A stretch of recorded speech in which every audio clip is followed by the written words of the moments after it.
Was made for entertainment purpose only. It doesn't mean to hurt any. And don't take it seriously. Hello guys, প্রথমে জানাই শুভ নববর্ষ। মানে late হয়ে গেছে, কালকে পাবে অবশ্যই ভিডিওটা। তো যেহেতু আমি শুভ নববর্ষের দিন ভিডিও দিইনি, তার আগের দিনও সেরকমভাবে আমার ভিডিও দেওয়া হয়নি। যাই হোক, একটু দেরি করে, সবাই তো জানিয়েছে, আমি না একটু দেরি করেই জানালাম, বিজি মানুষদের বুঝতেই পারো। তো চলো, আজকে সারাদিন দেখেছো ভিডিও দিইনি, তো এই রাতের বেলা এখন 11টার সময় ভিডিওটা করছি, কালকে সকালে হয়তো তোমরা পাবে ভিডিওটা। তো আজকে রিমিকেও উইশ জানাই, অ্যাডভান্স জানিয়ে দিলাম, রিমির উইশটা অ্যাডভান্স জানিয়ে দিচ্ছি। হ্যাপি বার্থডে মোনা, খুব ভালো থাকিস, ঈশ্বরের কাছে প্রার্থনা করি যেটা হচ্ছে সেটা নাটক করে হোক, আর তোকে মন থেকে মেনে হোক, ভালোবেসে হোক, যেভাবেই হোক, মাছের পিসটা তোর পাতে ছোট দিয়ে ছেলের পাতে বড় দিয়ে হোক, যেভাবেই হোক, এইভাবেই যেন সারাটা জীবন। ভালো লাগছিল আজকে ভিডিওটা দেখে। তো চলো বন্ধুরা, ভিডিওটার সঙ্গে থাকো পুরো ভিডিওটা। আজকে অনেক দেখো, যেরকম ভুল ধরাতে পারি তেমনি কিন্তু সঠিক দেখলে সেটাও কিন্তু বলতে আসি। বুঝলেন বুঝলেন নাকি বান্ধবী সবিতা? তো ভিডিওটা আপনার জন্য অবশ্যই, ভিডিওটা পুরো দেখবেন, আর প্লিজ দয়া করে ভাষাগুলো বোঝার চেষ্টা করবেন। পারলে কালকে আবার উল্টো ভিডিও নামিয়ে বসবেন না, তাহলে আমার ঝাড়টা গরম হয়ে যাবে, ব্যাস দিয়ে দেবো ঠুসে ঠাসে, কিছু করার নেই।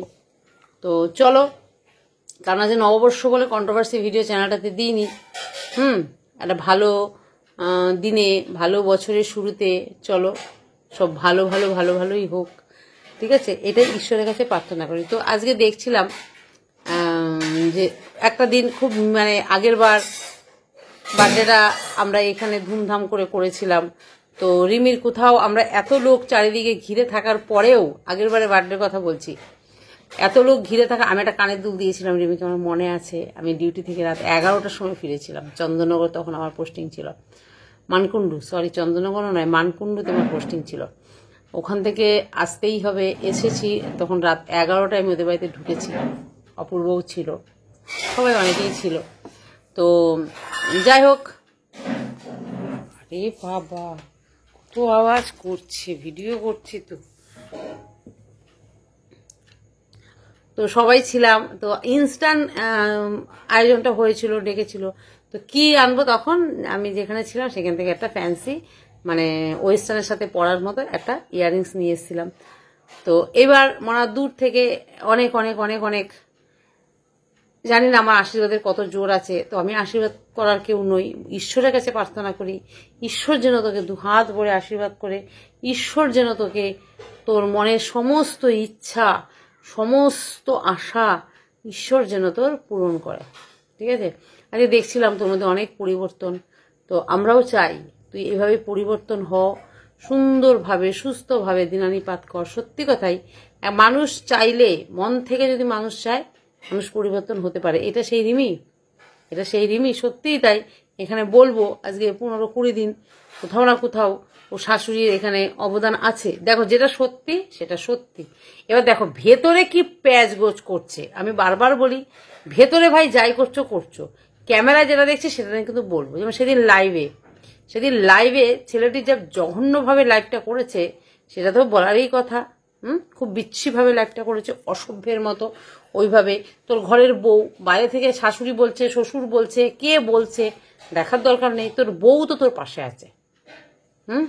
তো সেটাও দেখেছিলাম, সেটা দেখেও খারাপ লেগেছিল, ভিডিও করেছিলাম। আজকে যখন ভালোটা করছে, দেখো এবার আমি বারবারই কথাটা মেনশন করছি, কেন যে অভিনয় করে হোক, নাটক করে হোক, যেটাই করছে বারবার কিন্তু কথাটা মেনশন করছে, নিশ্চয়ই কোনো কারণ আছে, ক্রমশ প্রকাশ্য, ঠিক আছে? তো ঈশ্বরের কাছে প্রার্থনা করি যেন আমার এটা প্রকাশ কোনোদিন নাই করতে হয়, আমার যেন এটা প্রকাশ নাই করতে হয়, যেন এই অভিনয়, এই নাটক, এই চালাতে চালাতে যেন এটা সত্যি একদিন পরিণত হয়ে যায়। সত্যিই তাই, ভালোবাসা এরকম হয়, ঠিক আছে? আজকে অভ্যাসে পরিণত হয়ে যাবে। আর এখানে রিমির ভূমিকা আছে, রিমিকে অনেকটা সামলাতে হবে, হ্যাঁ অনেকটা এই জায়গাটাকে সামলাতে হবে। আজকে শাশুড়ি শরীর খারাপ, পায়খানা হয়েছে, কি হয়েছে, যাই হোক একটা, আরে ওনারও তো বয়স হচ্ছে, একটা ধকলও আছে। আরে ভাই যতই দেখা কদ্দত্তগিরি, ওই যে আমি দেখছিলাম একজনে বলছিল বক্ষ যুগল দুটো নিয়ে, সত্যি কথাই পিঙ্কিকে এর আগে বলেছি যে পিঙ্কি স্লিভলেস পরে ভিডিও করবে না, ওড়না নেবে, তো পিঙ্কি শুধরে গেছে। তো আপনাকেও একটু বলছে, ছেলের মা তো সত্যিই বাজে লাগে দেখতে, একটা নাইটি পরে আপনারা কিভাবে চলে আসেন। আপনি স্লিভলেস পরে দেখিনি আপনাকে সেরকম ভাবে, কিন্তু আপনি খুব বিচ্ছিভাবে আপনার ওই বক্ষ যুগল দুটো নিয়ে এই ভিডিওটাতে আমি বলে দিলাম, কিছু মনে করবেন না। আপনার সাথে তোমার পার্সোনালি কোনো কন্ট্যাক্ট নেই, ঠিক আছে, আর করতেও চাই না, বিশ্বাস করুন করতেও চাই না। তাই আপনাকে আমি ভিডিওটার মধ্যে বলে দিলাম, পারলে একটা ওড়না নিয়ে ভিডিওর মধ্যে আসবেন। খুব অতীব বাজে লাগে, অতীব জঘন্য লাগে। জানি না আপনারা দেখেন কি দেখেন না, যখন হাঁটেন চলেন, ছেলের লাইভের মধ্যে ঢুকে পড়েন, ছেলের ভিডিওর মধ্যে ঢুকে যান, অতীব জঘন্য লাগে, খুব দৃষ্টিকটুর লাগে, ঠিক আছে, দৃষ্টিকটু লাগে। আপনি তো একজন মা, তাই না? আপনি যদি এই যে আজকে যেমন বসেছিলেন, ভালো লাগছিল, ওড়নাটা নিয়ে বসেছিলেন, ভালোই লাগছিল। রিমির জন্মদিনে খাবার দিলেন, রান্না করে দিলেন, ভালোই লাগছিল। এরকম একটা ওড়না নিয়ে বসবেন, ঠিক আছে? যেহেতু আপনারা সোশ্যাল মিডিয়াতেই সবসময় অ্যাক্টিভ থাকেন, একটা দরকার হলে একটা হাউস কোট কিনে নেবেন। যদি ওড়নাটা সবসময় টান দিয়ে নাই নেওয়া যায়, পাতলা একটা হাউস কোট কিনে নেবেন, তাহলেও ঠিক আছে। কিন্তু এরকম পুরো একদম মারা যায় না। দেখুন, ভালো লাগে, ভালোবাসি, ভালো লাগে বলতে কি ভুল বলে ফেললাম, মানে ভালো লাগার তো কোথাও জায়গা নেই। আজকে মেয়েটার জন্য আপনাদেরকে প্রচুর মানুষ কিন্তু ভালোবাসছে, আপনারা বুঝতে পাচ্ছেন তো নিশ্চয়ই। কিন্তু ওই যে শিকার তো আমরা যাব না, শিকার তো আমরা যাব না। আপনার চ্যানেল এটা আমি কিন্তু খোটা দিচ্ছি না, জাস্ট বুঝিয়ে দিচ্ছি। না বুঝালে তো বুঝতে পারছেন নিশ্চয়ই, তারপরেও আমি একটু বুঝিয়ে দিচ্ছি। গত কতদিনে আপনার চ্যানেলে 1 লাখ হয়নি বলুন তো? আর যখনই হয়েছে ওকে নিয়ে ভিডিও করার পরেই হয়েছে, ঠিক আছে? আজকে আপনার ফাঁসানিকে নিয়েও তো অনেক জন্মদিনের ভিডিও দেওয়া হয়েছে, অনেক কিছুই করা হয়েছে। কোন ভিডিওতে তুরন্ত 50,000 1 লাখ ভিউজ হয়েছে বলুন তো? আজকে দেখুন, মন থেকে ঘরের বউটাকে মেনে নিন।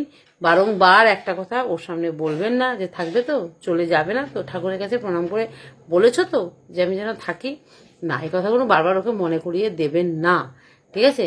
ওকে নিজের মেয়ের মতো করে, আমি জানি আপনার মধ্যে সেই গুণটা আছে, আপনি একটু নাটকবাজ, এটা অবশ্য বটে, আপনি একটু নাটকবাজ, আপনি একটু মানে কি বলবো, নিজেকে জাহির করতে চান যে দেখো আমি কিন্তু ভালো, আমি কিন্তু জাহির করার দরকার নেই। এটা মা তো আপনি নিঃস্বার্থভাবে আজকে আপনি ছেলের বউর যদি ভালো করেন, তাতে আপনার ছেলেরাও কিন্তু ভালো থাকবে।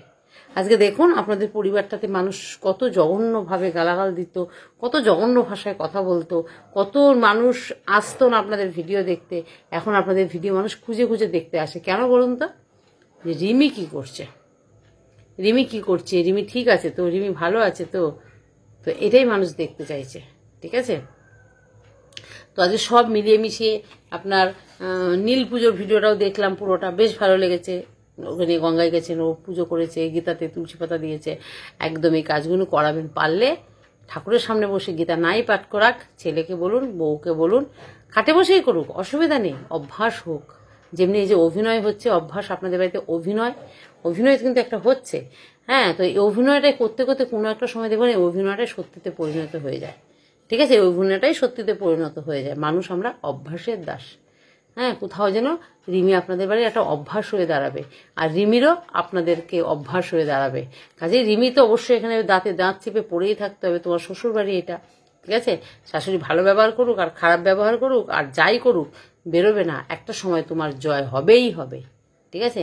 আর যদি বেরিয়ে এসছো, আর যদি তোমাকে, তাহলে কিন্তু জানবে ব্যাস, প্ল্যান কিন্তু সাকসেস, সেটা হতে দিও না। আজকে এই জন্মদিনের ভিডিওতে হয়তো আমার এগুলো বলা উচিত হচ্ছে না, কিন্তু সত্যি যেটা সত্যি বলতেই হবে, সবটাই সত্যি বললাম।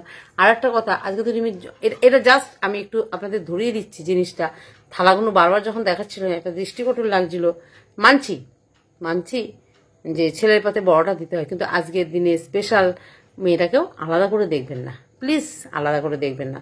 ওর পাশে দেখুন ছোট্ট একটা মাছের পিস, দুজনকে সমান দিন। না হলে যেহেতু আজকে মেয়েটার বার্থডে, মেয়েটার পিসটা কিন্তু একটু বড় দেওয়ার দরকার ছিল। ছোট্ট পিসটা দিয়েছেন মেয়েটার পাতে, ছেলের পাতে দিয়েছেন বড় পিসটা, করবেন না। এটাকে ভালোবাসা দিন। রিমি কিন্তু সোনা, আপনি যে বললেন না বালা, কান পাশা, হেনা প্যানা, কত কিছু বলতে এসেছেন দেখলাম। রিমি কিন্তু সোনার কাঙাল নয়, টাকারও কাঙাল নয়, বাড়ি গাড়িরও কাঙাল নয়। ও একটা জিনিসেরই কাঙ্গাল, ভালোবাসার কাঙ্গাল, শুদ্ধ ভালোবাসার কাঙ্গাল। মেয়েটাকে ভালোবাসার দিন, পারবেন আপনি, আপনাকে আমি বলছি আপনি পারবেন। হতে পারেন আপনি ছলনাময়ী, হতে পারেন আপনি নাটকবাজ, কিন্তু ও শ্বশুর মানুষটা বারংবার বলবো, ওই মানুষটা কিন্তু এই যে উনি আশীর্বাদ করার নমুনাটা দেখলেই বোঝা যায় যে মানুষটা কতটা ভালো। সত্যি উনি মন থেকে রিমিকে ভালো, উনি হয়তো ওনার মধ্যে একটা প্যাচগোজ প্যাচালু ব্যাপারটা নেই। আপনার মা ছিল যেরকম প্যাচালু, প্যাচগোজ, ঘোর প্যাচ, বেশ দিনকে রাত, রাতকে দিন কিভাবে করতে পারেন সেটা আপনাদের মধ্যে আছে, কিন্তু ওই ভদ্রলোকের মধ্যে সেটা নেই। ওই ভদ্রলোক মাঝে মাঝে বুঝতে পারে না, আপনাদের ফাঁদা পাতে পা দিয়ে দেয়, দিয়ে ভদ্রলোক ভিমরি খায়। কিন্তু ওই ভদ্রলোককে আপনারা যদি শিখিয়ে পড়িয়ে ঘষে মাঝে না নিয়ে আসেন, ভদ্রলোক কিন্তু নিজের রূপটা খুব ভালো, ভদ্রলোকের নিজের রূপটা ভালো। বেশ ভালো লাগছিল রিমি যখন পা ছুঁয়ে আপনাদের প্রণাম করছিল। যাই হোক, আছে তো মেয়েটার মধ্যে কিছু না কিছু কোয়ালিটি, প্লিজ একটু ভালোবাসা দিয়ে দেখুন, একটু ভালোবাসা দিন। মেয়েটা শুধুই ভালোবাসার কাঙ্গাল, ঠিক আছে? আরে বাবা, মেয়েটা আপনার সংসারে থাকা মানে আপনার ছেলেটারও কিন্তু মানুষ। রিমি আপনার বাড়িতে থাকা মানে মানুষও আপনাদেরকে অনেক ভালোভাবে নেবে। যে রিমির জন্য ওই একটা কথাই আছে, একটা ছেলের বউ, আমি এটা অন্যভাবে বলছি, একটা পুত্রবধূ শ্বশুর বাড়ির 7 কুলকে কিন্তু উদ্ধার করতে পারে। আবার একটা মেয়ে বাপের বাড়ির 7 কুলকে নরকেও নিয়ে চলে যেতে পারে, আছে এই ক্ষমতাটা। হ্যাঁ, কারণ দশরথকে কিন্তু সীতাই পিণ্ডদান করেছিল, জানেন কি? আপনি জানেন কি জানি না, দশরথকে কিন্তু সীতা পিণ্ডদান করেছিল, কারণ উনি পিণ্ড নিতে এসেছিলেন। তখন রাম লক্ষ্মণ কেউই ছিল না তাদের ভাইদের মধ্যে। সীতা তাকে বালি দিয়ে পিণ্ডদান করেছিল। তখন কিন্তু এটাকে আমরা তো এই গল্পটা জানি, সাক্ষী ছিল বট গাছ, আরও দুব্ব গাছ, আরও কে কে সাক্ষী ছিল। একজনই মিথ্যা কথা বলেছিল যে না কই দেননি তো, এরকম ব্যাপারটা। বালি দিয়ে কিন্তু পিণ্ড দিয়েছিল, সেটা সাক্ষী ছিল বট গাছ, আরও আরও আরও আরও সব 5 জন সাক্ষী ছিল। তো সেই জায়গায় আর সেই পিণ্ডতে কিন্তু খুব খুশি হয়েছিল দশরথ খুশি হয়ে তাকে অনেক আশীর্বাদ করে গেছিল মা সীতাকে, ঠিক আছে? তো সেই জন্যই বলছি যে একটা পুত্রবধূ একটা শ্বশুরবাড়ির 7 কুলকে উদ্ধার করতে পারে, আর একটা মেয়ে আবার বাপের 7 কুলকে নরকেও নিতে পারে। কাজেই বলছি আপনার বউটা ভালো, ওর দেখুন ওর একটুখানি আছে নার্ভের সমস্যা, যেহেতু আছে, ভালোবাসা পেলে ওর সব কিছু মিটে যাবে। তো ওভারঅল আজকে আমার আর কিছু বলার নেই আপনাদের নিয়ে, সত্যি ভালো লাগলো, স্পিচলেস আমি, ভালো লাগলো সব কিছু। এবার অভিনয়, বারবার এই কথাটা উচ্চারণ করছি, অভিনয় করে করুন, নাটক করে করুন, যাই করে করুন, প্লিজ এভাবে চালিয়ে যান। মানুষকে মানে মানুষ যেন আপনাদের ভালো বলে। আর অবশ্যই প্লিজ একটু খেয়াল রাখবেন মেয়েটার যেন কষ্ট না হয়, মেয়েটার যেন দুঃখ না হয়, আপনার ছেলে যেন মেয়েটাকে মেন্টাল হ্যারাসমেন্ট না করে, মেন্টাল টর্চার না করে, মেন্টাল কমাতে না দেয়, ঠিক আছে? মেয়েটাকে যেন প্লিজ একটু আস্তে আস্তে ভালোবাসা দিতে বলুন, ঠিক আছে? তো চলো বন্ধুরা, ভিডিওটা অনেকটা বড় হয়ে গেছে, অবশ্যই দেখা হবে নেক্সট ভিডিওতে। চলো টাটা, দেখা হবে অবশ্যই নেক্সট ভিডিওতে।